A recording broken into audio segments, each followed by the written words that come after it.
climax of my last video was crashing a mini excavator into the ditch that I was trying to dig with it. And because that was such a stressful situation, I didn't really get enough footage to explain what was going on. I thought about animating something in the computer, but I decided that would probably be a bit too much work. Stop motion was probably a bit easier, but I needed a little digger to animate.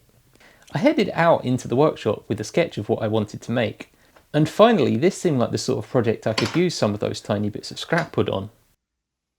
At least I only keep tiny bits like this of hardwood.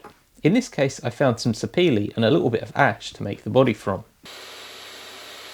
I did some scary looking cuts with my cross-cutting sled on the table saw. I made the cab and rounded the edges of the body over on my disc sander, and made another little piece to be the tracks, which I split in half, then glued back together with a bit of super glue.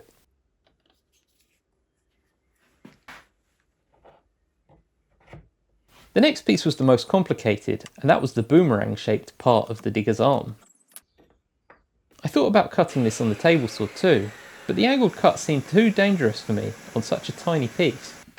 So I took it out and brought it to my vise, where for some reason I thought that e-chisel would be a good idea. After rounding over the corners again on the disc sander, I then had to work out how to join the arm linkages together. I cut one little lap joint with the e-chisel again, and it seemed way overkill for that too. So for the next linkage I cut the lap on the table saw before I cut the link to length, and that was also a bit over the top.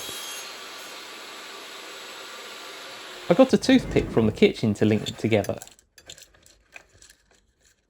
and drilled a little hole in each lap to fit them together.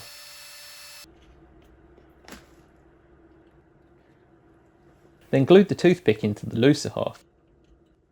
Allowing the arm to articulate wasn't the plan, but it was a nice bonus, so I didn't glue it into the other half.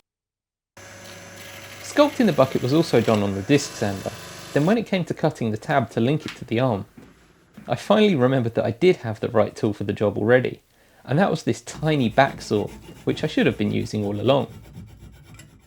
It was easier than the e-chisel even. This pivot also got the toothpick treatment. While the glue set up on the arm linkages, I needed to find something to make the digger's roll bar out of. It needed to be flexible but able to hold its own shape, so that ever useful scrap of twin and earth wire came to mind again. I cut it open and realised that the brown live wire went well with the brown of the wood even.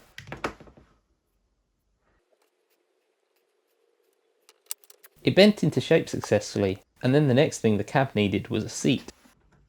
I proved that the tiny back saw was definitely the right tool after all, and hand sanded all the little corners this time. And then it was ready to glue together.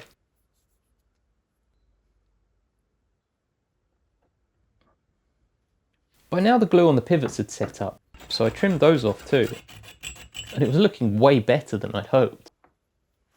I glued the arm to the base, propping it up accordingly while the glue dried, before unsticking the roll bar from my clamp, and gluing the body to the base as well. The last thing that was missing was the dozer blade from the front, so I added that, and it was ready to shoot in stop motion. Maybe it was too much effort for 3 shots that totaled all of about 15 seconds. But the shots came out really well, so I'm really happy with my effort.